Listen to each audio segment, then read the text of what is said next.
Good day, ladies and gentlemen. Welcome to my guide on how to negotiate freelance work.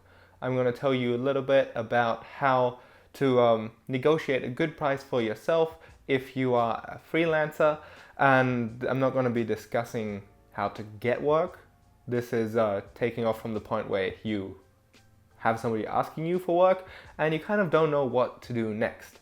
And I'm going to kind of talk you through my experiences, what I learned, some to-dos, some things to look out for, some common lies people will tell you and bullshit you hear in at least the industry that I'm in.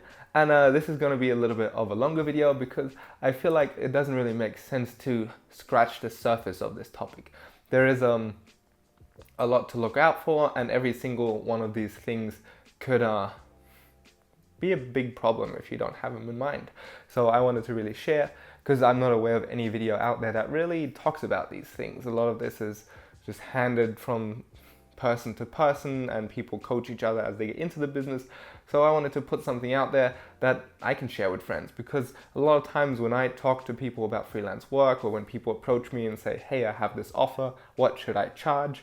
I end up having to formalize these huge explanations. And now this is going to be my video to end all of this and then just be able to give this to people.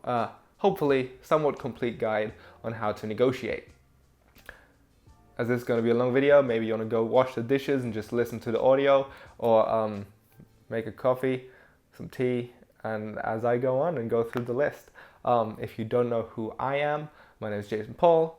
I'm best known for doing parkour, and I started with 14, jumping over walls and trying to teach myself how to do flips on the street, because I just fell in love with the sport when I saw it, and I never thought I would make a living from it. I just wanted to be a ninja and be Neo from the Matrix. But as we got better at it, and as this sport got more popular, all of a sudden we got a request in our door saying, hey, we would like to book you for a performance, and we would like to give you €100 for it. And we did that job, and all of a sudden a light bulb went off, and we thought, hey, wow, how cool would it be if we could make a living from doing this? And along this journey, we luckily had a lot of people give us pointers and give us a lot of generous advice and tips on the to-dos and not to-dos, asking a lot of people, a ton of conversations. Like, I've been doing this for almost 10 years, and I'm still learning new things about it and still talking about this with people, because there is a million ways to do it, and I hope this helps you. So now I am a sponsored athlete by Red Bull and GoPro. I work full-time freelance. I travel around the world and get to do a lot of fun stuff for work. But all of that wouldn't be possible if I wouldn't have spent a lot of time figuring out how to deal with the business side of things. So this video is probably the most useful for you if you do parkour and want to do freelance work, or if you're any other athlete, sports model, general model, or any talent, and you want to end up on a video shoot or a commercial shoot, do workshops, or just offer your services to somebody. It could even be as a coach or something else, because a lot of this, I guess, can be applied quite general as well. Yeah. And as I said, I don't have any formal education. This is just from experience. So let's start. So you are good at something, and somebody said, hey, you are awesome. We would love to do this video with you, or this project, or this shoot with you. And the first thing that you kind of think about is, oh, cool, that sounds awesome. How much should I charge for this? And that's what I'm going to talk about, how to figure that out. But the first thing you should do is, before you take any work, you should figure out your paperwork. Because the most annoying thing is to negotiate an awesome paycheck and do a shoot, and then 2 weeks later you find out they can't pay you because you don't have a tax number, you don't know how to write an invoice. So I would recommend the very first thing is figure out what it takes for you to legally do freelance work. This is going to be completely different for every country, legal system. So you got to kind of figure it out for yourself. Good point to start is freelance work, legal requirements, name of your country in Google, how to write an invoice and name of your country in Google because it's different for every country, and find out if you need a tax number, how you have to be registered in your country. Do you need to be a company or a sole proprietor or whatever it is called in your country? That is the number one thing you want to figure out, because that's the least favorite thing people want to deal with is tax bullshit. So if you get booked for a job and afterwards there's stress with paperwork and whatever, they probably don't want to hire you again because nobody enjoys that. So number one, figure out your paperwork. Number two, the first thing I try to do if somebody approaches me and says, for example, hey, we would like to book you for this video shoot. The first thing I would say is, hey, what budget do you have? Or what budget do you have for me? Because I want to get a price from them first. That's the ideal situation in the negotiation if you ask the other party to make you an offer. Because a lot of times it can be really hard to figure out how much they think you're worth, right? Your standard rate might be, say $1,000 for a day, but they are used to paying people $5,000. So ideally they would say, hey, we want to do a one-day shoot with you and we can give you $5,000. And you sit there thinking, oh shit, I would have been happy with $1,000, but 5,000 sounds great. Cool, let's do it. So ideally you want to ask them to give you a price first, and then you can still negotiate from there. You can still say, hey, I need a little bit more, or hey, if you can only pay me this much, I can only give you this much. You kind of can negotiate it from there, but ideally you get the other party to give you a price first. And the way I ask for it is, because of course the tone also kind of matters, how you voice the request is, hey, that sounds like a really exciting project, usually in an email or a Skype call. I would love to get an offer from you. Just a quick list of what you need and what you can pay me for my time or my service. And ideally, they'd give you an offer and you can go from there. The next step, if they don't give you an offer, I would always say, don't give anybody a price in person or on a phone call. A lot of times people want to urge you and they just want to get you to give them a number. Hey, we want to shoot with you for a day. How much does that cost? And then sometimes you'll feel rushed and you'll just say a number or a rate, and later on you find out, oh, I should have charged way more. Why did I just say that? So I made it a rule for myself to never give a price, like a number, in person or on the phone when negotiating. I usually just say, hey, that sounds like really interesting. Okay, I would love to do it. Can you please send me in an email in quick bullet points what exactly you want from me, or can you list it for me so I can write it down right now? And then I'm going to sit down and think about it, and I'll get back to you with an offer. So that is a very useful rule for me, and that's saved my ass a lot of times, just not giving a price right away and saying, hey. And that way you can take your time and then figure out, maybe ask a friend, ask somebody for advice, hey, what do you think, what should I charge? And really make sure you get what you deserve for your work. Now, next you kind of want to figure out, all right, so they didn't give me a budget, they didn't give me an offer, now I have to make an offer. What should my price be? They told me exactly what they want. Now I have to figure out, what do I tell them? So the first thing I would do is to figure out if there's some sort of industry standard or some sort of standard price. Freelance price always varies from person to person, but usually there's some sort of common ground of how much it costs to hire a model for a day or an athlete for a day. And the easiest way to find that out is hopefully you have a friend who does something similar, or you know somebody in your industry who's maybe a little bit ahead of what you want to, or what you're doing. And I've always experienced, whenever I ask people, hey, I have this kind of project, this is what they want from me, what do you think I should charge, or what would you charge? I usually feel like I get a really honest answer and a really useful response. From my experience, everybody has been super open that I've talked to. So don't be afraid to reach out to people, even if you don't know a person. it's always better to ask and say, hey, this is, I wouldn't say the name of the brand or exactly what the shoot is. I would keep it kind of vague. You could say, hey, this whatever car manufacturer wants to hire me for a 2-day shoot in this country, and it will be so many travel days. You give them all the details without actually saying what it is, and say, what would you charge for it?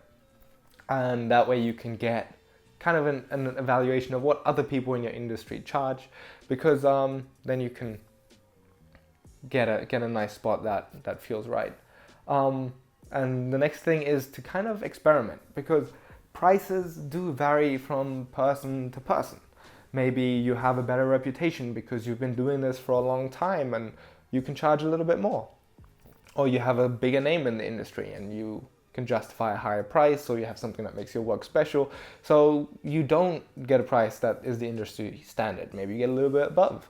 Maybe you're a complete beginner and you've never done a shoot, so you're not as experienced, and you'll be a little bit under the industry standard. So the easiest way to figure out what your price is to just experiment. The way this works for me is if I give a client a price and I say, oh, I'll be $2,000 for this. They'll say, oh, cool, awesome, we'll do it. And I will think to myself, oh shit, they said yes right away. I could have probably asked for more. So I already gave them a price, so that deal is done, but I'll keep it in mind. And for the next deal, I might say, hey, give me 2,500. And then maybe they'll say, oh, that's a little bit too much, and I'll go back down to 2,300. That way I can kind of figure out, okay, does my value feel like to other people? And sometimes you'll say a price and they'll just say no, and then you figure out, oh fuck, I asked for too much, I lost that one. Yeah, but that is kind of how you can experiment and how you can find your value in the market. And that can change over time, and that can also depend a little bit from project to project, because what maybe justified a higher price on the other project, say you are super famous in Thailand, not looking at anybody, if you get booked for a job in Thailand, then you can charge more than for the same job in Japan, just because you're famous in that country and you have a bigger name. So that will always kind of depend. Your value really depends on the project as well. So yeah, there will be a little bit of wiggle room, but to find your price, figure out if there's an industry standard and experiment. I have a little list right there with all my shit, so if I keep looking over there, I'm trying not to lose the topics I want to talk about. So now I want to talk about how I charge in my specific case. I'm a parkour athlete. I'm booked as a kind of model or an athlete for the projects I do, or even if I say right now I'll be talking about, say, a shoot for a clothing brand. And I will go through all the different things that I would think about. And when I make a price, I will give a client a very clear breakdown of what I'm charging him for. So say that brand would say, hey, we want to shoot for 1 week with you in Russia. Well, I've never been in Russia, but say they want to shoot for 1 week with me in Moscow, Russia, and they want to shoot this clothing release, and they want to shoot some photo and some video, and then they want to use it for their projects. This is how I would go through it. The things I would ask about is time and effort, buyout, exclusivity, use of my channel, and expenses. And I'm going to break all of these down. And all 5 of these are really important for me to figure out what they want before I go on the shoot, and before I finally agree, yes, I want to do it, or yes, I don't want to do it. I'm going to say, yes, I'm interested, but before I give you a price, you have to give me what you want exactly. And I need to know how much time you want me for, what you want me to do, what kind of media you want to produce. Do you want to buy out my rights to use me on a billboard or on a TV station? Like, where do you want to show the content and for how long? Do you want any exclusivity? Do you want me to talk about your brand on my channels? That's the use of my channels. And oh, what expenses are there? I just have to make clear they take care of expenses. So those are all the questions I'm gonna ask before I give them a price. Then they'll write me an email or tell me to call what exactly they want, and then I'm gonna sit down and give them a price. All right, so let's go through all of the points again. The first point for me is time and effort. If you want to book me, my time is valuable, right? If I spend 7 days on your shoot, that's 7 days I can't work anywhere else. So I have to be paid for my time. And those 7 days in Moscow, I will figure out a day rate. Now my day rate, what I cost for a day, will depend on the type of work you want me to do that day. So I will charge differently for a travel day, which is usually my cheapest day, for a scout day, because that is just a day, say I will come to look at a location, or I will do a fitting to try on an outfit, or I will go meet the director or do some planning or do a meeting. So that day is not as much effort as, say, an action day, a day where I'm on set, doing parkour, doing jumps, being on camera. That is the most expensive day because it also takes the most effort from me, the hardest work I put in. So I charge separately for all three of those. I do always charge for travel days and for scout days because, yes, it is preparation for the job, but I am also giving you my time. Also, if, say, you wanted me to send you a list of locations or come up with some ideas or concepts or something creative, then that is extra work and that takes extra time. Now, if that is legit prep work I have to do, I might charge for a day of just writing a concept out for you or some ideas or a location scout. So there's a little bit of a fine line there because of course I'm not going to charge them for a 1 hour Skype call, but as soon as I'm getting responsibility and I have to put in some real work, I have to charge for it. So those are the three different kind of types of days that I will charge, and there was three different prices for them. Could be, for example, 250 euro for a travel day, 500 euro for a scout day, 1,000 euro for a shoot day. That could be an example. Yeah, so that is time and effort. That's the most basic thing, and I need to know, for how much time do you need me? When do you need me to travel? When will I be back home?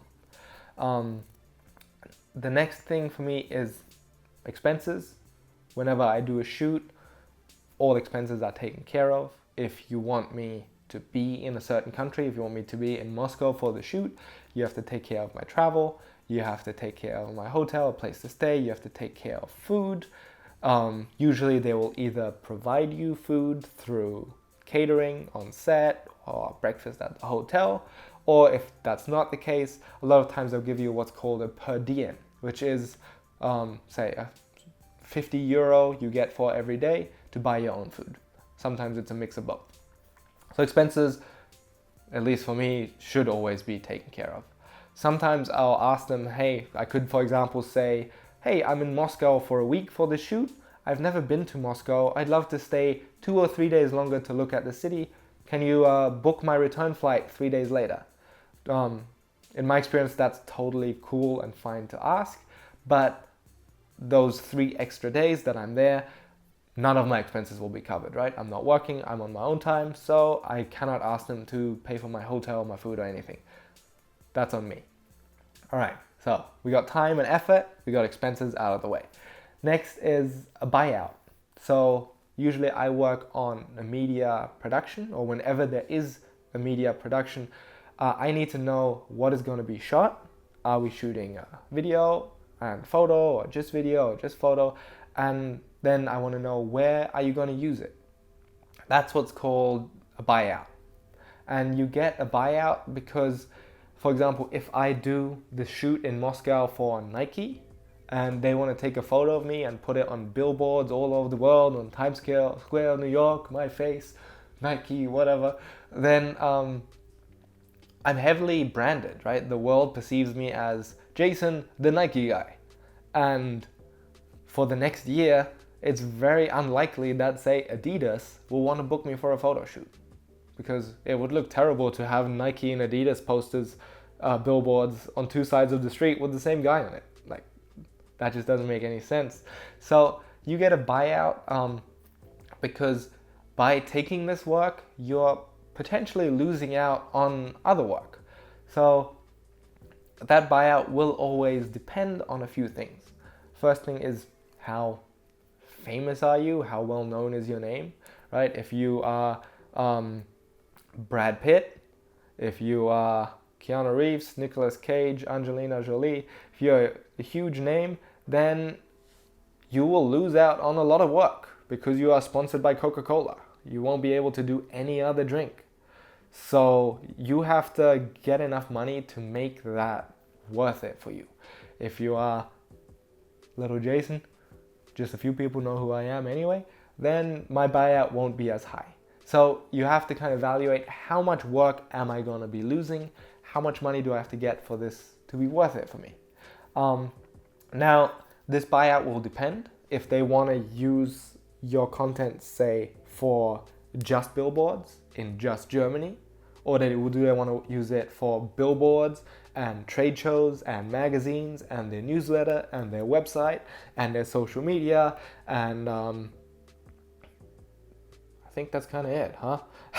In-store advertising and flyers they hand out on the street. Like, there's a shit ton of stuff they can use it for, and then maybe they want to use it in all countries around the world, and then they want to use it not just for 1 year but for 2 years, then your price will go up.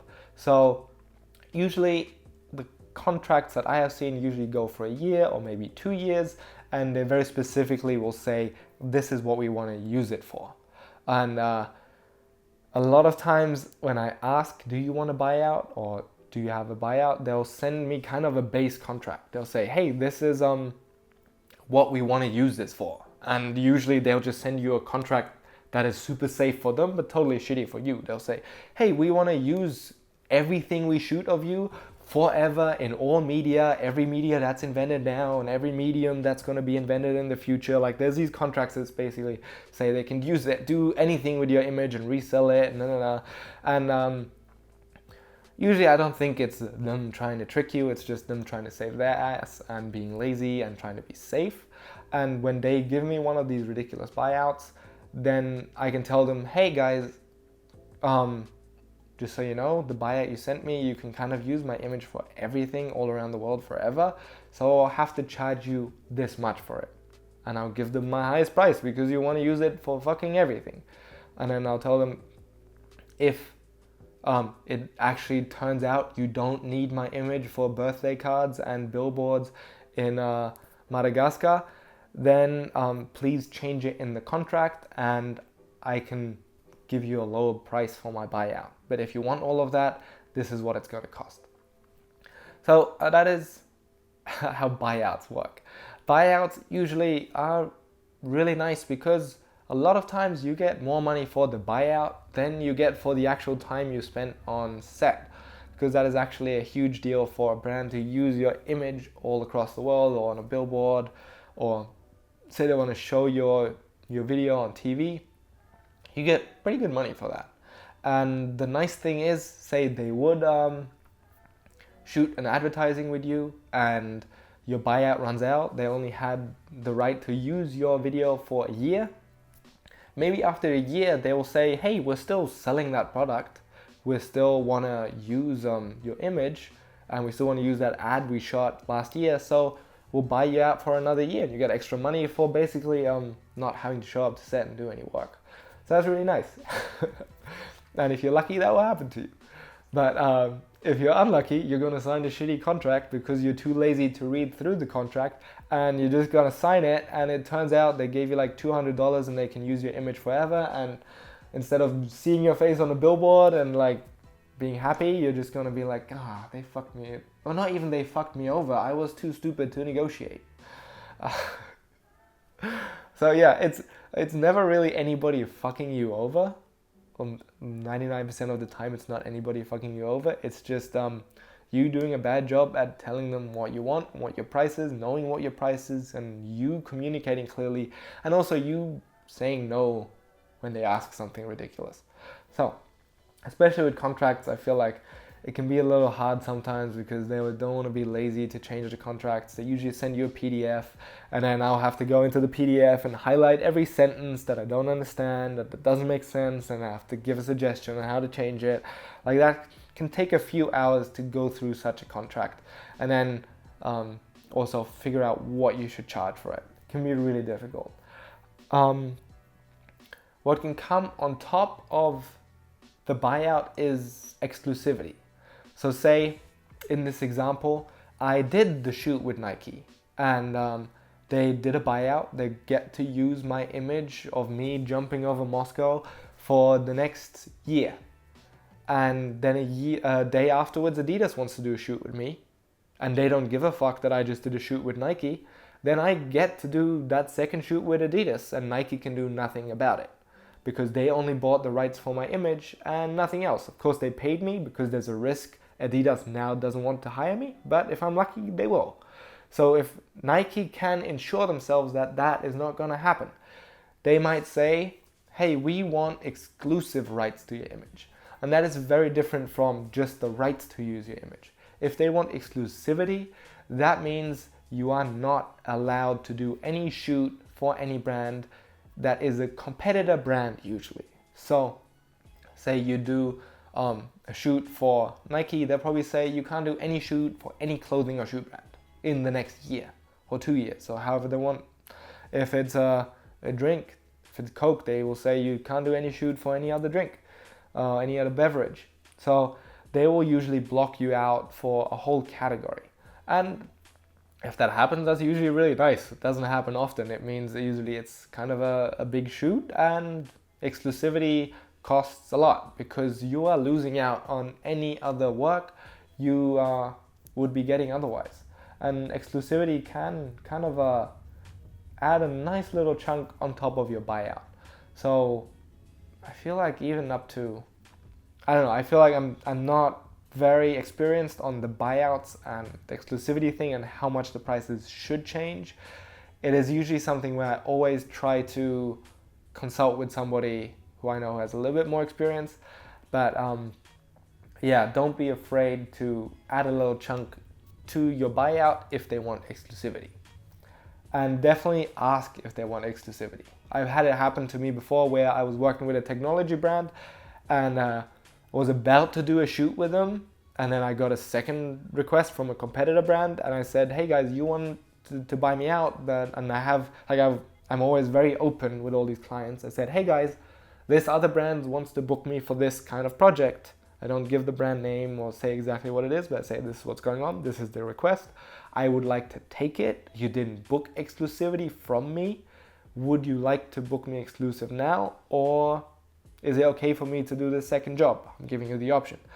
And in that case, they said, no, we'd like to have you exclusive. And it almost doubled the price tag for me, which was kind of nice, right?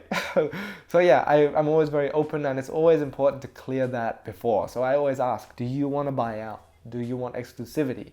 If you want to use the content for anything, you kind of need a buyout. So it's important to ask, what do you want to use this for? Not just what do you want to shoot, where does it want to go? And can I get that written? Like, can we make a buyout contract? The last thing on the list is the use of my channels, which is on my Instagram, my Facebook, Snapchat, Twitter, YouTube, whatever else there will be in the future. Nowadays, there's not just, an advertising doesn't just go on TV anymore or on the radio or on a billboard. It also goes on the person's Instagram a lot of times. Especially if you have a social media following, you can offer that to a brand. And it's good to always ask, like, hey, do you want to post it on my social media, on my Instagram page? And you have to give them a price for that. And I think a lot of people kind of feel uncomfortable sometimes asking for money or asking for finding the right price on what to charge for, say, an Instagram post or a Facebook post. And again, that is its own little thing to figure out, because it does depend on different factors. It does depend on what kind of audience you have. I have a very male audience in Europe and the US that are interested, or that are in the age group of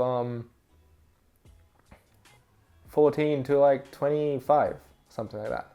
They will not be interested in, I don't know, adult diapers or I don't know, what do old people buy? I don't know, expensive furniture. So my audience will not be worth as much to an expensive furniture brand as it would be to, say, a video game brand who does market to a younger audience. It could also depend, okay, you have a huge following count, but how many likes and comments do you get? How engaged are people to the content you watch? Like, all of that is kind of depends on the project again and what you think it's worth. And so also what you are comfortable putting on your page, right? That is really important. And I think a lot of the brands have to get used to it now. A lot of times I have to really check with them, like, hey, okay, you want me to post and you want me to agree that I'm going to post now, but that means I kind of have to have a say of what we're going to make, because I'm not just going to post anything you're going to tell me to post. So you got to kind of talk to me about it now. So this whole thing can be a little bit of a touchy subject, especially working with bigger brands, because sometimes these agencies are not used to you telling them like, hey, this is what I'd like to make, or this is what's going to work or what's not going to work. But ultimately, I always feel like it is best for the brand if the person posting has a say or gets to influence what's going to be on their Instagram, and that it is authentic. Long story short, to figure out your price, one really good tool I recommend is the website socialbluebook.com. As far as I'm aware, it's a free service. You can put in all your social media pages and it will give you an estimate of how much you should charge for a post. It will give you a range for a low price and a high price. And I've checked it with my own social media accounts and with some of my friends, and we felt like it was very accurate and a really good guideline. So if you're unsure, I would check that out. And then you can also look into what your CPM might be. CPM is an advertising Latin term for cost per mil, which is cost per 1,000 expressions. Say I have, say a standard CPM could be 10 euros, right? If I show your product to 1,000 people, then you have to pay me 10 euros at 10 euro CPM.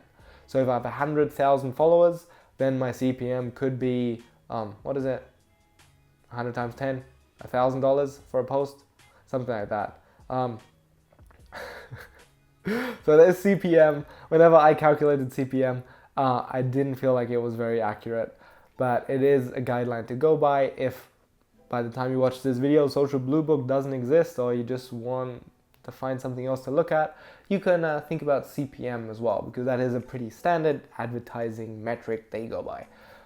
Yeah, but so far I just use Social Blue Book and I quote them a price that feels good, and that price can always depend on the project as well, of course. So this is everything. So it's time and effort. How many days you want me to shoot? What do you want me to do? What kind of media is going to be created, and where is it going to go? What's the buyout? Then it is, do you want any exclusivity? It is, do you want to use my channels, and are you covering expenses? All 5 of those things I need to know before I make a price. So I always ask the brand about all of these points. So yeah, I can give them an accurate quote. Now, if I give them my quote, say everything together is 6,000 euros, then do I give them a breakdown? It's whatever, 500 euro for the post, 2,000 euro for my shoot time, 3,000 euro for the buyout, and do I make that list, or do I just say it's 6,000 euros for everything? Now, I've heard different opinions. Some friends of mine say keep it mysterious and you have more negotiating power by giving them 6,000 euros. I had some other friends say don't give them 6,000 euros, give them 6,250 euros, because it sounds more like you know what you're doing, because you're giving a very accurate price opposed to just someone saying 6,000 euros. And my approach has always been to be very open and to just give them a list.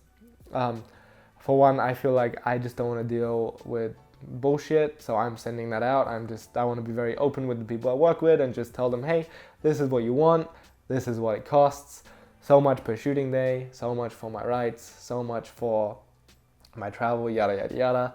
And what I like about just giving them the price of what everything costs is that when it comes to negotiating, I can tell them, hey, cool, I'm too expensive. Well, you can just shoot a day less. Or hey, maybe you don't need to actually use it in that country, or maybe you don't need to show my photo on billboards. Maybe it's just going to be on TV, whatever, or just online. Or maybe you just want me to post once and not twice.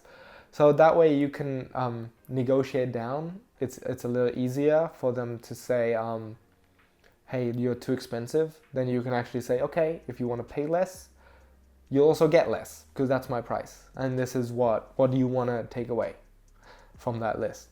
It can also go the other way. Say they want to shoot an extra day on set. They say, hey, Jason, cool. This is going really good or whatever. It was a rainy day. The shoot went completely into nothing. We couldn't get a single shot. The weather was terrible. So we need you for an extra day. Then I say, hey, that's cool, my schedule's free, I can give you an extra day, but this is how much it's gonna cost. And at that point, it's not gonna be a surprise because I already told them my day rate. And I feel like it just makes it a little bit more comfortable when things change and when things get negotiated. I just like it because it's open, it's easy, it's my way of doing it. Now, how the negotiation works is gonna be very different depending on who you're talking to. If you're talking to somebody from LA versus somebody sitting in Thailand or Japan or Germany, like the different cultures do dictate how negotiating works when it comes to actually giving a price and then haggling up or down on deciding what's going to actually happen. Some people might negotiate with you on set or ask you to do something extra. You might show up to a set and there's an extra camera crew there and they're like, we're shooting a making of, and you'd be like, why didn't you tell me about this? Or you might walk into a store one day and see your photo somewhere and you're like, fuck, that was not in my buyout. Why are they using it for that? And then you might have to want to hit them up again. Like shit like that can happen. And negotiating and business practices depend on every country. I like to counter that a little bit by just playing it super open. I'm also in a position now where I don't need every job. I don't depend on getting every job that gets offered to me. So if I don't like it, I'm happy to walk away. If you're not happy, like to pay what I'm worth, book somebody else for the job, do it with somebody else. And it's nice to have that freedom to say that. But if you don't, you might want to play a little bit more difficult on the negotiating part. I just play very open. So that out of the way. What I do is I usually do charge a little bit more to allow for some negotiation. Say this Moscow job is cool and my minimum price for it would be 12,000 euro. Then I might just quote them and say, hey, it's gonna be 15,000 euro. And then maybe they say yes. And I'm like, oh, fuck yeah, 15,000 euro is way better than 12,000 euro. Or they might say, no, that's too expensive. And then I can say, well, actually, I was happy with 12,000 anyway. So you can bump it down to 12,000 and it's still a price that you're happy with. You don't get caught in a weird spot. So usually I do charge, maybe I shouldn't tell this, is if anybody who's requesting a job from me, I charge exactly. So I usually do leave some room for negotiation. So I hope nobody watches this who wants to book me.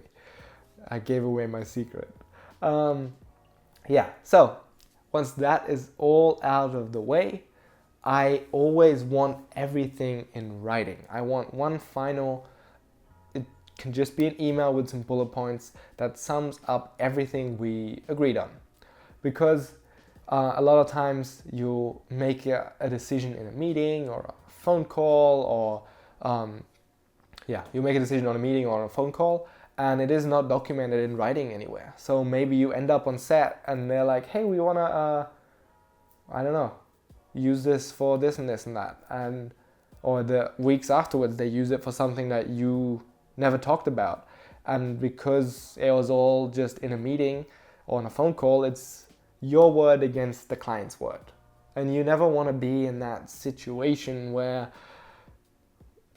you're in that kind of conflict. And to prevent that, I always want everything in writing. So sometimes that can mean a contract. Sometimes the actual brand or agency will write a contract for you to sign that says this is what you're going to do, this is the usage, this is the exclusivity, this is for how long, this is your pay, and they will actually make it a document. But even if they don't do that, I will sum it up myself in an email. I, for example, will write something like, "Hey Susie, thank you for the great Skype call. I'm glad we could agree on all these things. Here's just a little recap on what we talked about." And I will say, "We're going to shoot for this many days. We're going to do this kind of content. All the shit we talked about before. I'm going to list everything. This is how much it's going to cost. This is my expenses are going to be taken care of. Blah, blah, blah." I'm going to list the whole thing.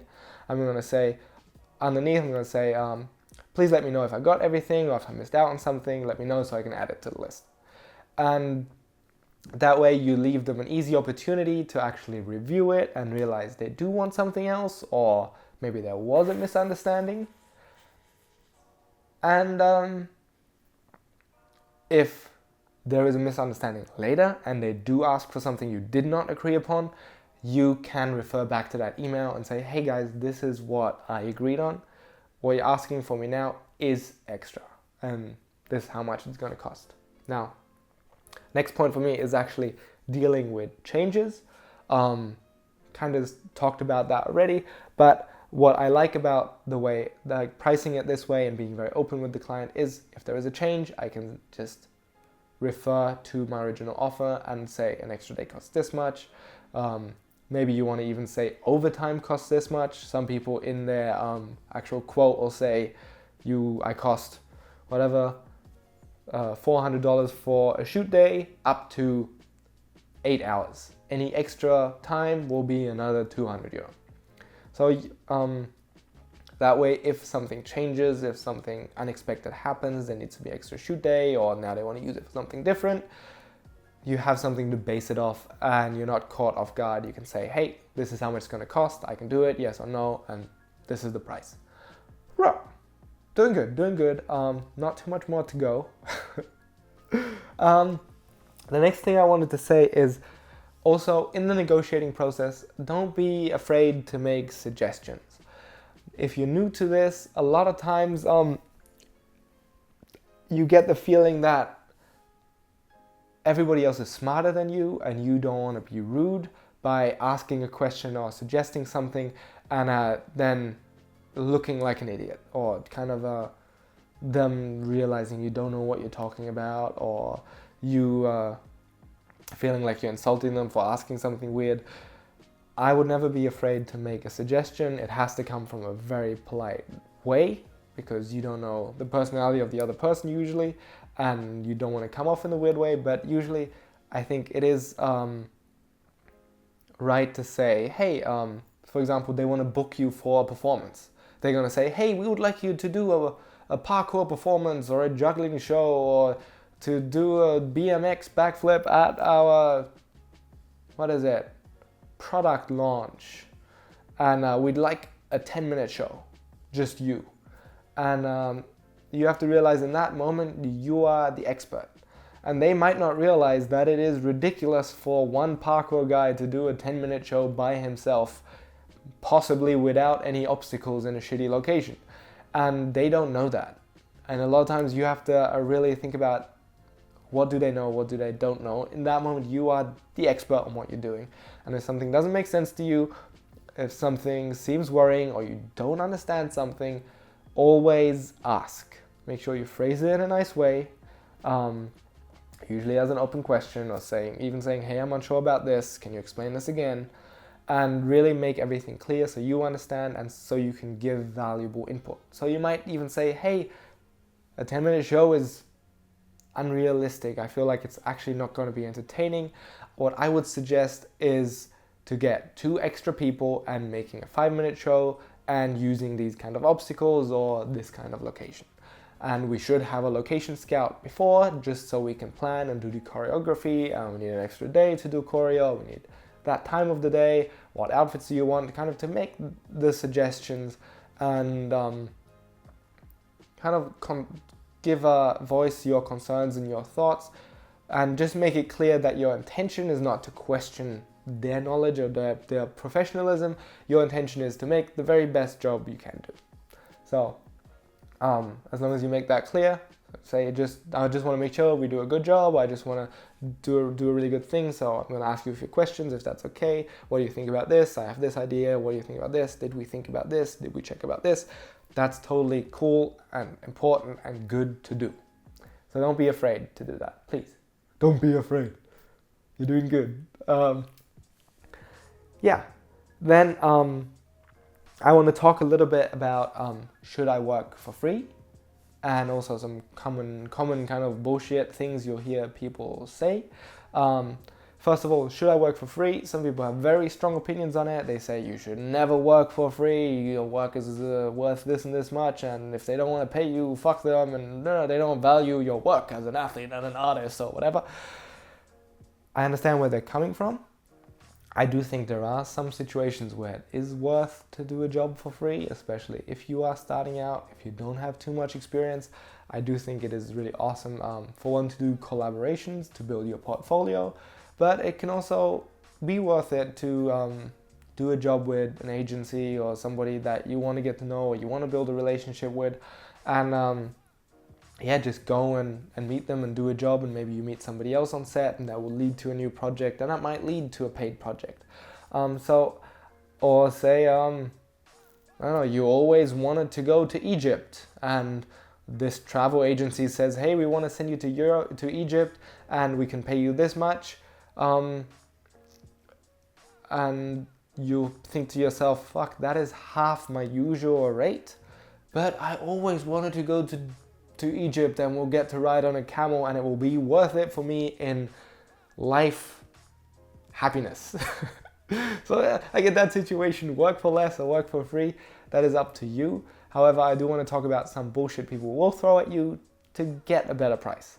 And one common bullshit thing you're going to hear from people is, just do this one for free or just do this one for a low price. We promise afterwards we are going to book you for the next big project, or this might lead to a bigger shoot, and then we're gonna hire you again, and it's gonna be awesome, and you get money and fame and bitches and everything. All that shit doesn't matter. Like, the reality is, if say I have a clothing line, and I'm a young clothing line, and I need a cheap photographer, and I only have €200 to hire a photographer, and I book you as a photographer to shoot my photos. No matter how good of a job you do, in my brain, you're a €200 photographer, or you're a €200 athlete, you're a €200 model. So for my next shoot, if I have €1,000, fuck, I'm not gonna get a €200 photographer. I'm gonna get a €1,000 photographer. Doesn't matter if you did a €1,000 job. Now that I have a bigger budget, I wanna have a better, more expensive photographer. That's 99% how it works. Unless this is really a close friend who you are like legit friends with. Everybody's gonna pretend to be friends and really cool with you, and you're the best, and do this, and we're gonna do this together, and yeah, I'm gonna book you again to get a good price. You can't depend on that. You have to charge and stick with your price when it comes to that. There is going to be people you're friends with that you do work with, or there's some people that I respect so much and I admire their work. If they want to shoot something with me, I'm going to go shoot it with them. And I don't care, like, I just want to do it. And it is important to make that distinction, and I think it can be okay to do work for free, but people will try to get you with those kind of offers and ideas. Another thing will be, this will be great exposure, this is a huge shoot, this is a huge commercial, you're going to be everywhere, and after people see this, you're going to be booked for so much shit, it's going to be awesome for your career, whatever. People will tell you all these amazing things are going to happen if you do this job, and I've done a handful of really nice, awesome jobs, big jobs that have given me a lot of exposure, And not one of them was the job that was all of a sudden all these amazing things happened. It is always just a little bit, and you're growing your portfolio and your reputation and the work you've been doing. There's, like, at least for me and the people I know, there's never been this one big job that all of a sudden was so worth to do it for free. No, if it's a big job and it's going to be everywhere and people are going to see it and a lot of people are going to see it, then they should pay you for that because they are getting a lot of value out of you. And that should be worth your price. And if not, then sorry, you got to figure out your budget because you should be able to pay your talent if this is actually a project so big and so awesome as you're selling it to me. So yeah. The other thing you always hear is that people will be like, hey, we have this awesome thing. We only have a small budget, but you'll get a free product or it's going to be really cool or really fun. It has happened to me that people actually said we had it all right. We have a budget or the budget's not bad. But usually they'll always say, hey, we have a small budget. Oh, sorry, that's not in our budget. There's always a budget. Like I'll rock up to shoots where they're like, hey, we can't pay you anymore because we don't have a small budget. And then I go to the shoot and I see all this unnecessary bullshit they spend money on for the shoot. And I realize, fuck, if I negotiated a little bit more, there would have been more budget and I could have actually got the price I wanted. But they got the best of me. I believed them that there is just a small budget for this big production, and now I realize I could have made a little bit more money. So yeah, that's another thing you're always going to hear. One other very important tip is to give yourself a minimum rate so you have kind of your breaking point. It's kind of like going to the casino and saying I'm not going to spend more than $200, and you have your limit. And same for negotiating and your price, you should set your own limit. So you could say, whatever, my name is Vanessa and my limit for a shoot as a pole dance, super awesome video, whatever project, my minimum day rate is €800. And whenever you are in a negotiation and you are unsure should you take the job or not, if it goes under €800, you have to be strict with yourself and you have to say, this is my price, I cannot go under €800. And that is then your moment to walk away from the job. No matter how difficult it might be, no matter how much you might tell yourself, oh no, but this is still going to be good and it's going to be fun, it's going to lead to more work.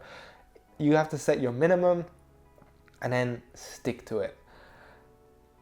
It has happened to me where I didn't follow my own rule. I went under my minimum, said yes to the job, and a few days later I get a new offer, a new request for a job that sounds more fun and is paying me more, but happens to be on exactly the same weekend that I now already agreed to do the different shoot. And now I can't take the new project, and I just feel stupid. And I'm losing money, and I'm kind of underpricing myself. Like, this world is a small world, and if you keep going under your minimum, people will know, and they'll always get you for that lower price, and yeah, you're not going to get what you're worth. So find your minimum. That minimum is meant to go up over time, right? If your name grows, if your skill set grows, if your reputation grows, if your experience grows, maybe now for that same pole dancing shoot, I'm not going to charge €800. Vanessa now charges €1,200 because now she has 2-3 years of experience and she actually does a way better job, and is just fun to work with and has experience and reputation and a lot that she brings to the project. So yeah, those minimums can go up, but I really highly recommend set yourself a minimum and don't go under that. One last thing I want to briefly touch on is agencies and management. There's a lot of agencies or managers out there that will say, hey, we're going to get you more work. And usually they take a cut anywhere between 15 and 30%. I've heard more of like up to 60% for huge agencies that actually get you a shit ton of work, guaranteed, and have some other benefits. And usually the lowest I kind of see is 15, and up to 30 is pretty normal. Should you go with an agency or management, and if yes, with which one? To be honest, I have hardly any experience with talent and model agencies because I've almost exclusively done it myself, just because I kind of enjoy doing the business and the creative side of these projects as well. If a client hits me up, I like to be involved in the whole process, and I love learning about it and talking about it, and yeah, it's just kind of a fun experience for me. And then I know people that absolutely hate it when it comes to negotiating. They get stressed out, they get anxious, they just can't manage to get the price that they deserve because they feel bad about asking for that much money, and or they suck at putting themselves out there and getting work, and they should really have an agent. So you got to figure out, what kind of person am I? Am I happy to do it myself? Am I good at finding work for myself? For me, for example, a lot of offers now come because people find me on Instagram. I'm kind of putting myself out there by myself, or on YouTube, on Facebook, right? All these platforms exist now. So all the managers and agencies are less of a gatekeeper than they were before. However, a lot of the big work still comes through those people. So if you want to get those jobs, it might make sense to be with an agency. So you got to figure that out for yourself. I hope there's some advice out there on how to find a good agency or management. I honestly don't really have any. Yeah, and that is kind of it. There's also castings. I've never been to a casting, but a lot of people I've seen get awesome work through castings, and some jobs require you to show up for a casting. That never happened to me, but those are also some other ways to find work and to have somebody do the negotiating for you, which I imagine can be super nice. But yeah, I'm used to doing it myself. If you want to do it yourself, I hope this video gave you some really useful things to look out for, and gave you a little bit of a guideline and a basis to work from. And yeah, let me know if it was useful. And I'm excited about any comments. And I kind of unsure if I should make more of these videos. There's a lot to talk about. I enjoy sharing the knowledge. So actually, if you have any questions or anything is on your mind or confusing, leave a comment, and I'll do my best to reply. Or if there's something that strikes my interest, or I think I know a lot of things about that are not out there yet, I'd be super happy to make another video, because I love just talking about this shit, so I could do this all day. Anyway, I'll see you, and good luck with your negotiation. All right, we got to do this. Subscribe, like, comment, all that shit. Bye-bye.